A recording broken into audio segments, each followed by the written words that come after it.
Good evening, everybody, and welcome to Forever Motorsports on Forever Sports for this, the Forever F1 podcast, hosted weekly, of course, on the channel.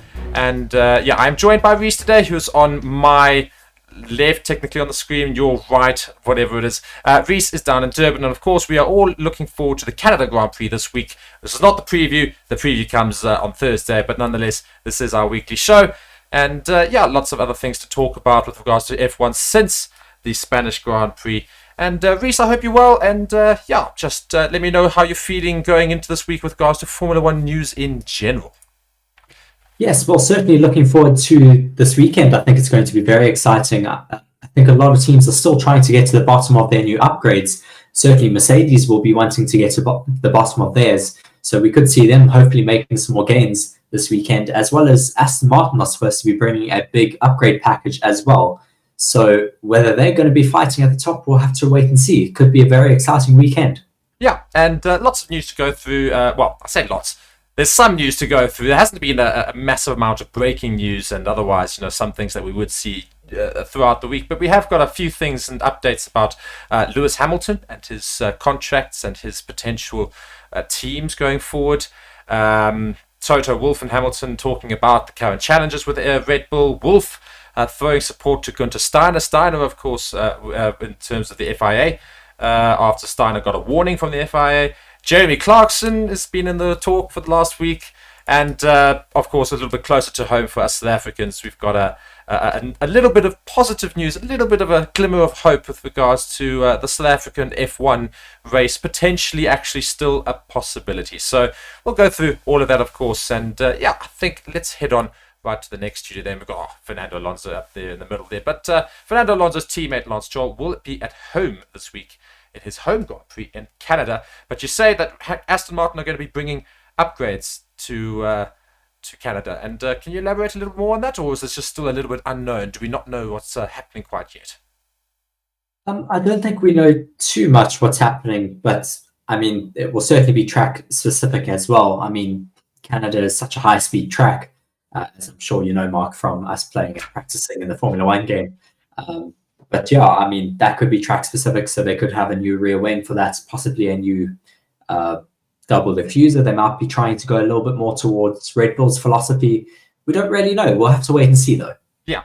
Just got a comment here from Nick. Hello, Nick. Welcome to the show. Be sure to stick around. It says, how long do you think Max versus the rain at the top will last? Months or years? What's your prediction just quickly on that?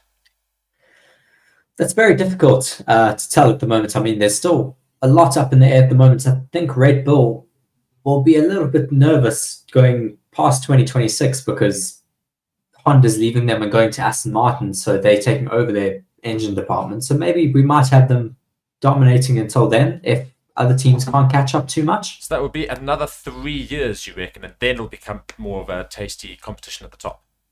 Possibly. I mean, there's also talks of making cars lighter. So that could be finally going towards what we want to see, Mark, is smaller cars. Yeah, I want to see smaller cars. It'll certainly make most of these circuits better. And that's often the problem with regards to overtakes, of course. Most of these tracks now just seem so small with these massive cars compared to what they used to be. And I think also the next likelihood is, of course, to do with Mercedes have finally gone back to the side pods. So maybe next season they will actually significantly improve their car and come back at Red Bull for next season. But whilst we're on the talk of Mercedes, of course, our big title of the show, and that's Lewis Hamilton possibly staying at Mercedes after all. And I've just got a little article here from The Express, and it says, F1 Live, Hamilton and Wolff prepare announcement with regards to his potential staying at at Mercedes. Just going through, it says, though Toto Wolff has since urged his team to be realistic with their expectations and claimed that everything fell right for his drivers, he explained we need to be realistic with regards to the future of our drivers. I think I've opened up the wrong article there. But Lewis Hamilton saying that he's enjoying the current issues at the top, the competition at the top with Red Bull, but saying that he believes him and Mercedes will get through down, as they say. He says through up and downs. I think it's been a pretty incredible journey. But it says that we will come back and we will get this car working again, basically, in summary, and we'll go back to what he says exactly, but basically hinting at the fact that he will be staying at Mercedes to do that. So is that pretty much not really much news? Because I mean, we sort of did recognize that. Of course, everyone going and saying, oh, Ferrari's going to snap him up, but it just doesn't sound like it's likely, does it? I mean, I've got another article here from Sky Sports, just with another quote from Toto Wolff saying it is going to happen soon, and we are talking more days than weeks. So it could happen before the Canadian Grand Prix, Mark. Yeah. And that would be, of course, a great boost to Mercedes understanding their future, knowing that Hamilton and Russell will be in the car probably for the next 3 years at minimum. Yeah, Hamilton's getting on a little bit in years, but of course still got a way to go to reach Alonso's sort of time on the track. So I suppose, well, I said time on the track, of course, Hamilton's completed more races, but I just think in terms of age with regards to Hamilton versus Alonso. So there's no reasons why Hamilton can't keep going for another few years and keep it right at the top level. Of course, we don't know how good Hamilton's racing is at the moment, considering that Mercedes car, but the Spanish Grand Prix, of course, was a significant boost for the team, and we saw Hamilton finish second, which, of course, is much closer to where he'd like to be, finishing on the podium, his first podium in ages, so he'll of course be chuffed about that. Maybe he'll take that into Canada, and with a new contract, maybe we'll see the old Hamilton. Yes, I mean, I'd certainly like to see Hamilton fighting with Max Verstappen at the top. It would make it very interesting for us. I mean, Hamilton trying to win that championship back from Max Verstappen. I mean, he's certainly still a bit sore, I'm sure, about that. When was it? 2020, that World Championship? Yeah, I think so, yeah. I think it was 2020. Or it was 2021. 2021. No, it was 2021 because last season was the first season, of course, of the new cars, and it was the old cars last season where they had that incredible end to the season that we all know and love and can't forget. And so just going back to here, Lewis Hamilton, and it's just some news regarding him recently. It just says Lewis Hamilton says he is still incredibly hungry to succeed in Formula One. And as I admits, he is enjoying being the hunter for the short term. That's what I elaborated earlier. But I'm just going to go further into this. Says Hamilton, who held talks with Toto Wolff regarding a new Mercedes contract following the Spanish Grand Prix, hasn't won a race for over 18 months after enduring his first winless season in 2022. And I quote Hamilton now. It says, through the ups and downs, I think it's been a pretty incredible journey. Back in 2006, I never thought I would be multiple world champion. I wasn't even sure if I'd get into F1. Every second and every decision I made on track in my mind was the deciding factor of if I would get the opportunity and whether the door would be open for me to get my hand up into the big league. That's all I was focused on every single day when I was running, every mile I was putting in, thinking about crossing the line and how I could convince then the McLaren CEO, Ron Dennis, to give me a chance. I thought if I win the championship, they have no choice but to give me an opportunity. It's pretty crazy. Getting here to F1, it's a similar sort of thing. I have to really show what I can do to prove myself every weekend. I've been doing it a long time, and I still feel very much related to that kid. I don't know how, but it still feels so incredibly I still feels so incredibly hungry to win and willing to sacrifice pretty much everything in order to get where I need to be, and that's not changed. So he supposedly says his attitude hasn't changed since he started, and if his attitude hasn't, then surely his driving hasn't, and we should see a Hamilton fighting near the top with Max Verstappen soon, provided Mercedes can get the upgrades done. Yes, well, I certainly think it's needed for the sport at the moment. I think people are getting a little bit bored with Max just dominating every race. So I would certainly welcome him back very happily at the top of the grid. Yeah, so we want more competition right near the top there. Just a few more comments here. We'll go through them here. Dave's just saying, how's it, gents? Never knew this was the South African channel. Big ups from Johannesburg. Where are you guys located in SA? And, well, I am in Johannesburg as well. Reece is down in Durban. So we do commute between the two and sometimes are together for the shows, but otherwise we are separate at the moment, as we see. But I am based up in Joburg, as is the Forever Sports team generally is based in Johannesburg. Of course, we do other sports as well. And Nick also asking a couple of questions there. He says, if you could make one alteration to the rules this year, what would that be? And then, is there any possibility of a South African F1 team? I think regarding the second question, Reece, you can pretty much speak for my own opinion there. An F1 team, I don't know. I doubt very much we'll see a South African F1 team. I mean, the current buy-in is set at around $1 billion. So it's very unaffordable. Yeah, that's what I Yeah. say. I'm looking at that thinking, not even old Rupert or Patrice Motsepe have that sort of money. So we'll probably say no. But with regards to the altercation to the rules, what would you make? If there was one altercation to a rule this season, what would you do? Mm, well, a rule could also be design rules. So I would Yeah, certainly say that I would want the cars to be smaller. yeah, but I suppose that's not a rule we're going to change this season. That's a big thing. But if there's something small that was realistic, what would it be? Mm, that's difficult.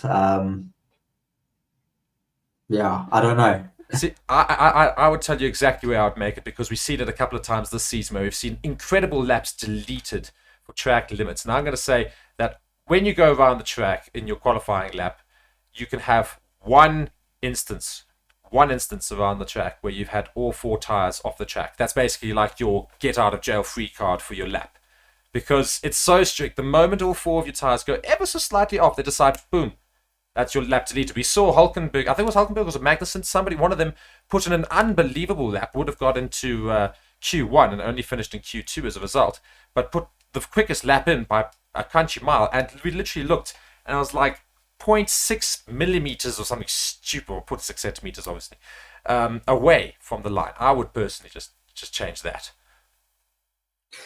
Uh, yeah, I mean, I disagree. I think there has to be a rule as to where the start and end of the track is, because I mean, otherwise drivers are going to take that extra risk, and you're never going to be safe enough, unfortunately, because of that. You're going to take massive risks and end up going off the track. I mean, we saw that in Spain where they were going wide over that final curve there, and Fernando Alonso completely destroyed his floor. So That's racing, isn't it? Oh, I'd like to see that. That's what people want to see. They want to see drivers taking the absolute risk. They know this is a sport, that's potentially exceptionally dangerous. I want to see risks taken, don't you? well, of course, but yeah, I mean, certain tracks like Monaco, there's no point in even having track limits because there is no track really. Yeah, It's so tight. But that's what Nick makes reference to with regards to your earlier thing, saying 100% agree. I wish every year there was a specific Monaco car that was narrower and more raceable. And also, did your guest chew tarmac from birth? So you're very, very funny. He's going and saying you've got a hell of a jawline, Reece. So that's a bit of a compliment there. You've got a very defined jawline, and I think I attribute that to your chewing gum. yes, probably. Yes. And yeah, we've got a couple of South Africans in the chat, and this is also something I want to talk about. And that's an article released today from News 24. That's a South African publication, of course, speaking about the potential of the F1 race not being all dead in the water. And it goes and says talks over South Africa hosting an F1 race has been paused, not terminated, says the Motorsport SA chair. And I just want to read a little bit of that article. And it says, though South Africa's hopes to appear on the 2024 Formula One calendar have been derailed, Motorsports South Africa chairperson Anton Roux is adamant that talks will continue when the time is right. Roux, a member of the Senate of the FIA, confirmed to News 24 that he is not giving up on ambitions to host an F1 race in the country in the future. And he says, all the discussions have been paused and not terminated. I'm not going to give up on it, but for now we'd have to wait and see how the matter with Mr. Putin and Russia actually pans out. Unfortunately, that is also a big factor in South Africa not getting a Formula One Grand Prix at the moment. Of course, they did come out and basically said, we will not have one so much as our relationship with Russia exists. And I think most people would agree that we don't really want that relationship to exist. So hopefully that does leave. And the article goes on and says, indeed, South Africa's ties with Russia and its president, Vladimir Putin, have put negotiations on ice. South African President Cyril Ramaphosa's deflection on calls to have his Russian counterpart Putin arrested when he sets foot in the country later this year has led to the FIA and Formula One management putting talks on hold as a result. The International Criminal Court issued an arrest warrant, of course, for Putin in March over war crimes related to Russia's invasion of Ukraine and the subsequent war. But as a member of the ICC, South Africa are theoretically required to arrest Putin under the court's warrant. And as a result, we seem to be inviting him here, and all of the chatter with regards to that is the reason why Formula One will not engage with us regarding talks for a Formula One race in the country. So at the moment that whole situation leaves, and hopefully in a good light for South Africa, maybe we can engage that conversation again. Yes, it's rather disappointing, of course. I mean, I'm not going to get into the politics. But yeah, it's disappointing that we're not going to be able to host a Formula One race until we do kind of sort that out. But I mean, I agree with the Formula One group's reasoning for sure. I completely support them. Yeah, that's what I said. You can't really blame them. And you can't really blame a lot of decisions when it comes to our relationship. Unfortunately, most of the Western world do condemn the entire war, of course, there, and so do we. But, it's as a result, South Africa doesn't seem to be favouring a particular side and really not putting themselves in any light. And as a result, Formula One is saying, nope, we're not talking to you until that situation sorts itself out. So hopefully it does. But yeah, let's get back onto the main F1 news, of course. And one of the things, of course, was Mercedes. They feel like they've been freed. That's what both drivers have said with regards to the confidence and from the suspension upgrade they, of course, put in for Monaco and then got to use properly in Spain. Basically, the emphasis being given more freedom. They feel like they can push the car a lot more, and they feel they've got more control. And based on the fact they gave second and third, Reece, wouldn't you have to agree? Well, it definitely did work, and it helped them jump up the order. Certainly, compared to Red Bull, they still are quite a bit off. I mean, Red Bull have consistently had a 20-second or more gap at every single race this entire calendar year so far. So, I mean, everyone else hasn't really made too much of an inroads on Red Bull, but Mercedes has made certainly a big step forward compared to everyone else. Yeah, and if that's how much progress they managed to make with these first upgrades and the side pods being put on, imagine how much progress they can do in the coming races, because now they know what car they're going with. They know it's a much, much quicker car. It's much, much more controllable and better car, essentially. So they know what they can work on, and we know how good the Mercedes AMG team are with regards to Formula One's engineering department. But maybe we do see them improve dramatically, and suddenly, out of nowhere, we do have a team competing with Red Bull, which would, of course, be great. Do you see that thing? Well, I always expected them to make a comeback. I didn't think it was going to take them this long, to be honest. I always thought they would get to the bottom of that zero side pod concept. It looked like it had a lot of promise from the get-go, but didn't really make too much of a difference really out on track. And they kind of just fell behind, and now they are really on the back foot. But, I mean, for the first race first normal race, traditional racetrack with those side pods, without all the data that the other teams have, they did quite well. Yeah. So hopefully they improve even more in Canada. And now going into that, still sticking on the topic of Mercedes. Mercedes, the main ones really in the news at the moment. And it's Mercedes and a bit of Haas, of course. And that's the fact that, I don't know if you guys knew, but Gunther Steiner was given a reprimand following comments made in relation to a penalty for his Haas driver, Nico Hülkenberg. And Wolf has come out in support of Gunther Steiner. And it goes and says in this article here from Racing News 365. Mercedes team principal Toto Wolff has thrown support behind the FIA behind the FIA, sorry, I meant the other way around. not supporting Gunther Steiner, but thrown support behind the FIA after his Haas counterpart Gunther Steiner was warned for comments made about the racing stewarding in F1.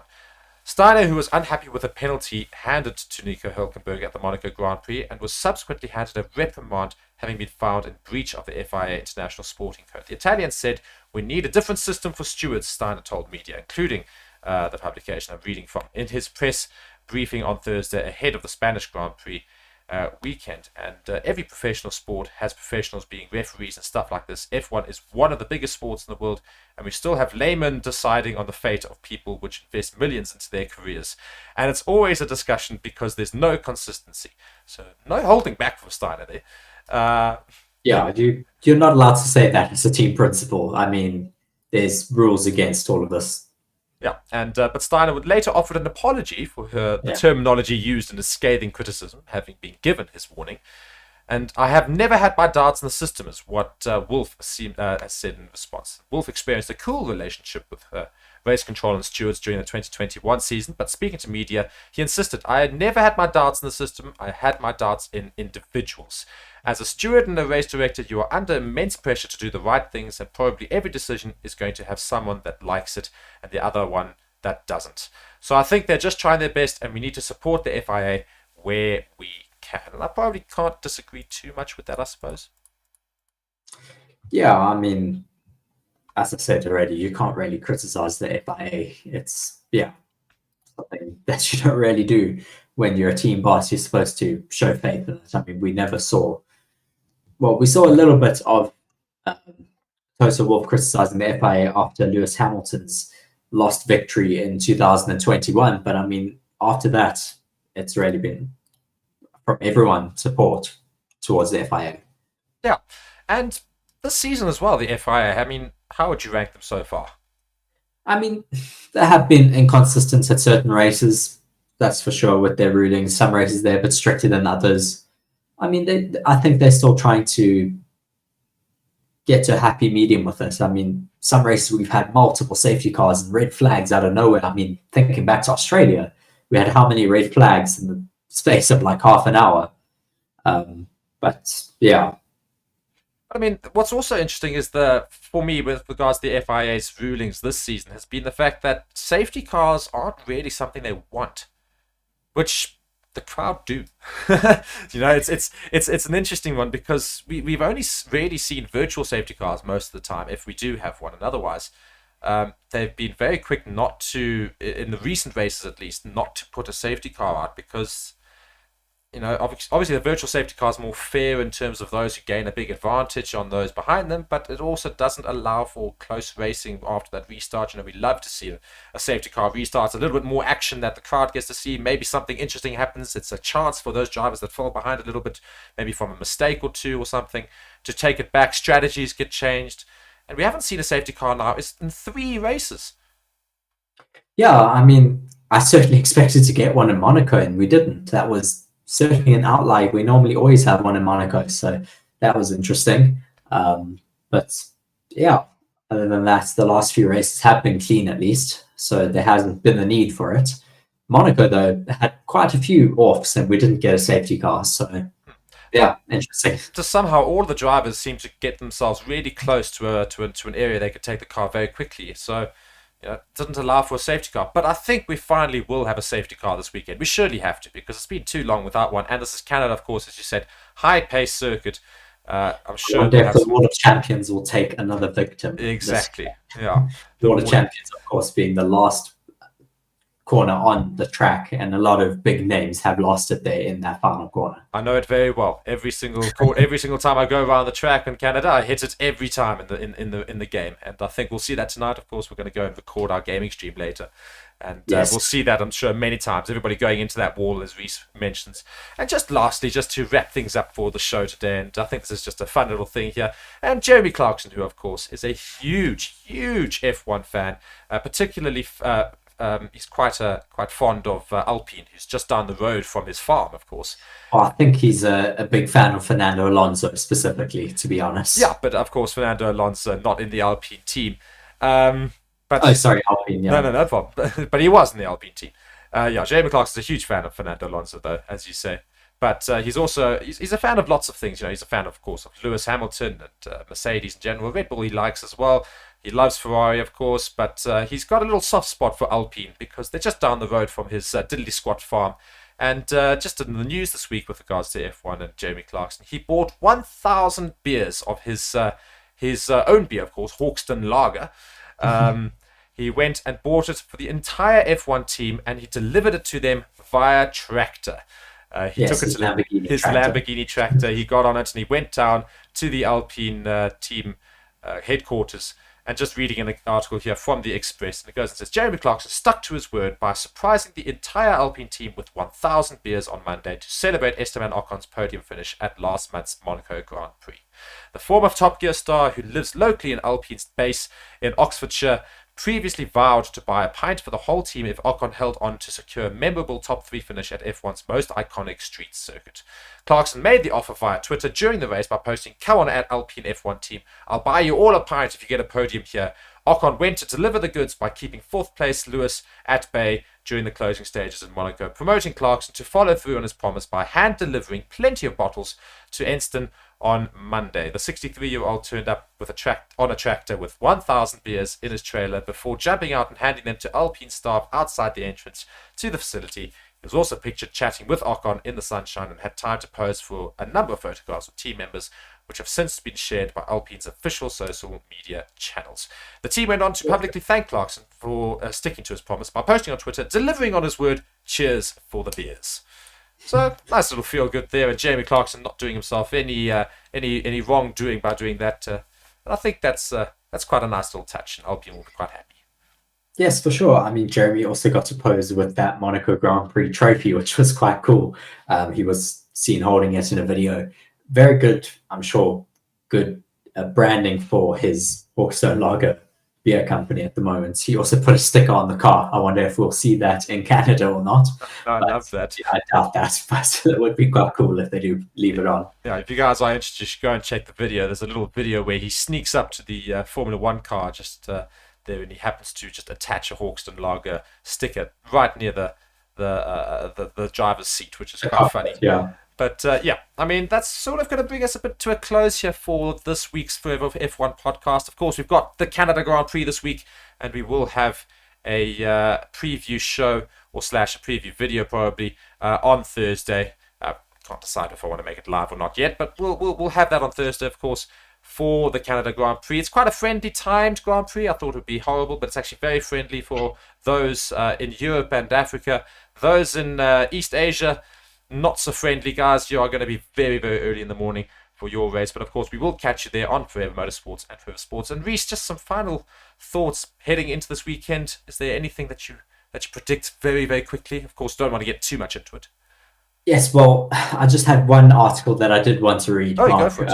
Just from Charles Leclerc speaking about Ferrari and how they need to perform this weekend. He's given them a little bit of a demand going into Canada, just saying that they need to get to the bottom of things. They need to focus on themselves and to understand their issues surrounding the tires, because they apparently had some issues during those tire testing in Spain. So he wants to just get to the bottom of that a little bit and then focus on the race weekend ahead. Hopefully they'll have a little bit more confidence after that 24-hour Le Mans win. So I don't know, maybe see a bit of an improvement from the Ferrari garage. At least something Ferrari won. Yes, I know, finally.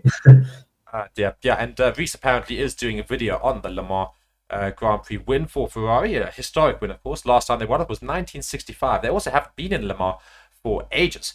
So fantastic for them to... 59 years, I think it was. Yeah, so...